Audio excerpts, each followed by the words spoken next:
Lo que vamos a estudiar hoy, 17 de enero del 2026, del almanaque gregoriano, y 28 de Tebet, del almanaque hebreo del año 5786, es un pasú de la escritura que es muy mal interpretado. Me refiero a Colosenses 2:16. Y recuerdo a una persona que hace más o menos 12 años me hizo una pregunta sobre ese pasú. Esa persona que me hizo la pregunta es la misma que edita estos estudios, a la cual se lo agradezco bastante y le hago un reconocimiento al gran esfuerzo que hace, a pesar de estar muy ocupada y fuera de su país. Es posible que ella se recuerde de ese momento cuando me hizo la pregunta. Bueno, antes que nada, hagamos una reseña histórica. La carta a los Colosenses es una carta escrita por Saulo de Tarso, conocido como Pablo. La escribió desde Roma. Estaba en un encarcelamiento domiciliario, en una casa alquilada, que estuvo preso por 2 años completos, según lo dice Hechos, capítulo 28, pasú 16, pasú 30 y pasú 31.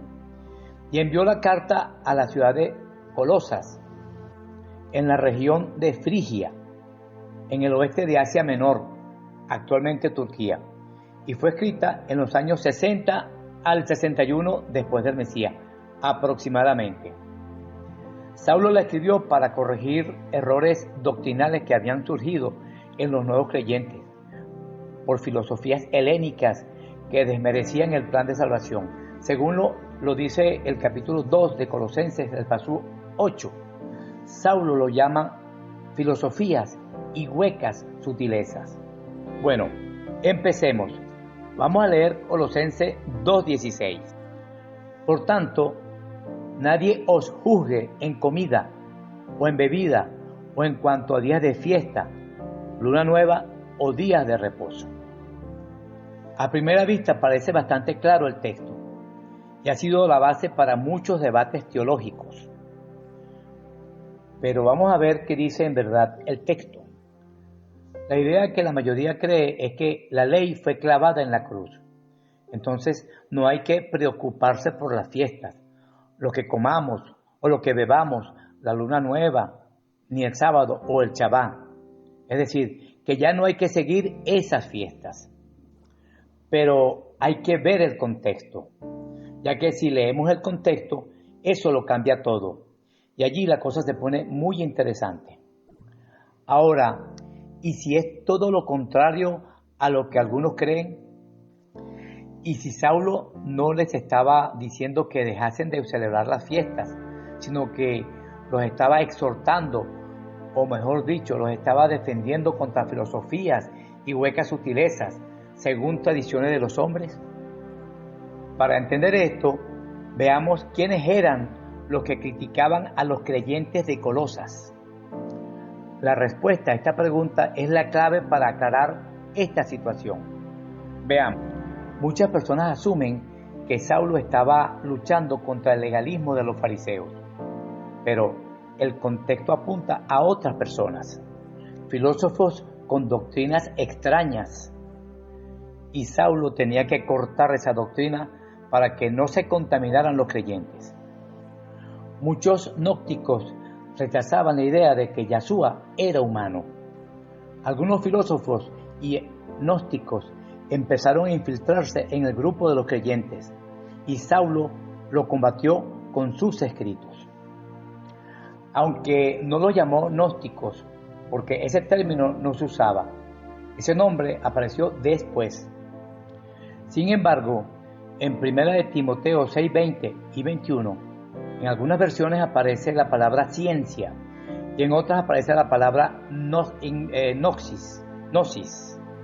Bueno, se creía que el cuerpo era una cárcel para el espíritu y que todo lo material, todo placer, se debía rechazar.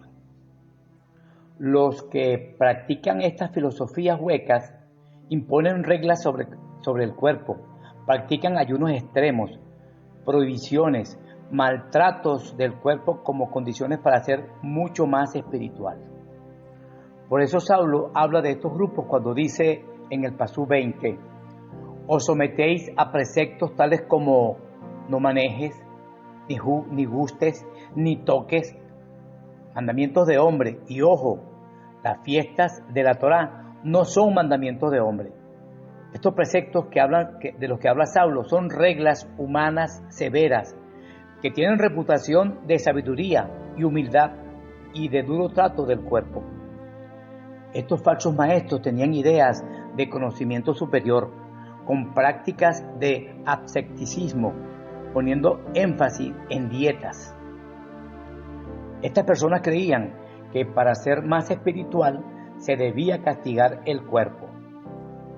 Estas personas pensaban que hacer las fiestas que están en la Torá, descansar, gozarse, eso era carnal, que había que castigar el cuerpo. Y juzgaban a los de Colosas porque hacían las fiestas que están en la Escritura. Ya identificamos a los que acusaban a los que guardaban las fiestas. Cuando Saulo dice que las fiestas son sombras proféticas, analicemos esa metáfora que está en el Pasú 17, más adelantico, porque estamos estudiando el Colosenses 2.16, ¿verdad? Entonces vamos a leer más adelantico, Colosenses 2.17, que dice, todo lo cual es sombra de lo que ha de venir, pero el cuerpo es del Mesías. En la versión Sefer Dabar dice, las cuales son protección, sombra de las cosas que están por venir, pero el cuerpo de ellas es el Mesías. Es decir, el cuerpo de esa sombra es el cuerpo del Mesías. Muchos de los que interpretan esto no entienden la metáfora de la sombra. ¿Y qué es lo que significa la sombra en la vida real? Bueno, imaginémonos que vamos por un camino que tiene muchas curvas y de repente vemos la sombra de un animal en la pared, la sombra inconfundible de un león. ¿Qué dice la sombra? ¿Acaso dice que el león no existe? ¿Que es algo del pasado? Pues claro que no, todo lo contrario. La sombra es la prueba de que el león es real y además está muy cerca. Entonces nos ponemos a leer. Se puede ver su forma, su silueta. Te revela lo que se te viene encima. La sombra no anula la realidad, la anuncia y ayuda a entenderla. Y esto es precisamente lo que ocurre con las fiestas bíblicas, el Shabbat, la fiesta de las cabañas, las lunas nuevas, etc. Son las sombras, son las siluetas proféticas del Mesías. Por ejemplo, el Pesach fue la sombra que habló de la muerte del Mesías. Y vino, y muchos no se dieron cuenta que el Pesach era la sombra del sacrificio del Mesías. El Shabbat es la sombra que nos enseña cómo será el reposo del reino milenial. Al estudiar la sombra, aprendemos a comprender mejor el cuerpo que la proyecta. Si juntamos todas las piezas, el significado real de las palabras y la metáfora correcta de la sombra, entonces se llega a una conclusión. Ahora el Pasú debería entenderse así: que nadie os juzgue en comidas, bebidas, Shabbat, ya que el cuerpo de estas cosas es el Mesías. En palabras más sencillas, Saulo está diciendo, no dejen que estos filósofos, con sus sutilezas según las tradiciones de los hombres, nos juzguen en lo que comamos o en lo que bebamos o en cuanto a las fiestas, luna nueva, días de Shabbat, que no nos digan cómo vivir nuestra fe. Esto es un asunto interno. Esa es una conversación que pertenece únicamente a la comunidad de creyentes, al cuerpo del Mesías. Para que se entienda mejor, vamos a imaginarnos una cena de hoy en día. Te invitan a una cena de Shabbat. Hay una buena comida, hay vino, risas, celebraciones, y de repente llega una persona muy seria, muy religiosa y amargada, y empieza entonces a criticar por estar nosotros de fiesta, en vez de estar ayunando. Entonces, el anfitrión se acerca y le dice a los que están en la fiesta, tranquilos, no dejen que les juzguen por la comida o la bebida en este día de fiesta. Él no entiende, es decir, este fanático religioso que tiene apariencia de piedad, no entiende que estamos celebrando la sombra del Mesías. Como se ve, el anfitrión no está cancelando la cena, no. Está impidiendo que se desanimen los que están de fiesta. Está impidiendo que dejemos de festejar. Y esta es la gran conclusión. Lejos de ser un pasú que elimina las fiestas, el Shabbat, la fiesta de las cabañas, etc.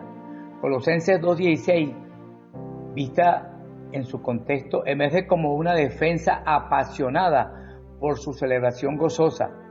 Es un mandato para proteger a los creyentes del juicio que hacen filosofías externas que desprecian el cuerpo, la materia y la alegría. Así que la pregunta final sería, si este pasú no es una anulación, sino una defensa de la celebración con alegría, ¿cómo lo verán los que se oponen a esa celebración hoy en día?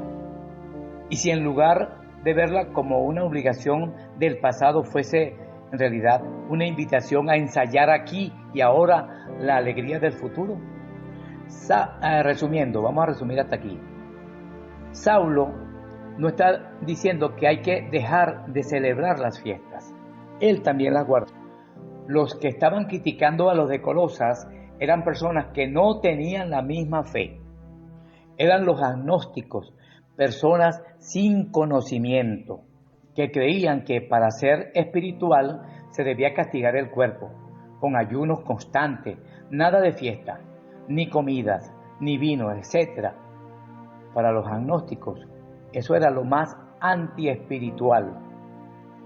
Saulo estaba entre dos creencias diferentes. Por un lado, los creyentes alegrándose con las fiestas del Eterno, y por la otra, una filosofía sombría, severa, que veía cualquier tipo de placer como algo malo.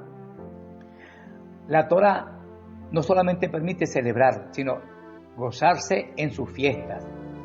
Los creyentes de Colosas estaban siendo obedientes. Todo encaja. Cuando Saulo dice que nadie os juzgue, no era un permiso para abandonar la fiesta, sino todo lo contrario. Les está diciendo que no hagan caso a esos aguafiestas, sigan celebrando con alegría. Y cuando habla de la sombra, es la sombra de las cosas venideras, como ya lo dije. Esas son las sombras, son cosas que están por venir, según el paso 17 de Colosenses. Siempre la sombra previene o está antes que llegue el cuerpo. Shalom Alejem, que el Todopoderoso esté con ustedes, los que escuchan estos estudios. Y hagan comentarios, porque nuestros estudios casi no le hacen comentarios. Sería bueno que le hagan comentarios, que aquí con mucho gusto, si sabemos la respuesta, se la damos. Repito, Shalom Alejem, que la paz sea con todos ustedes.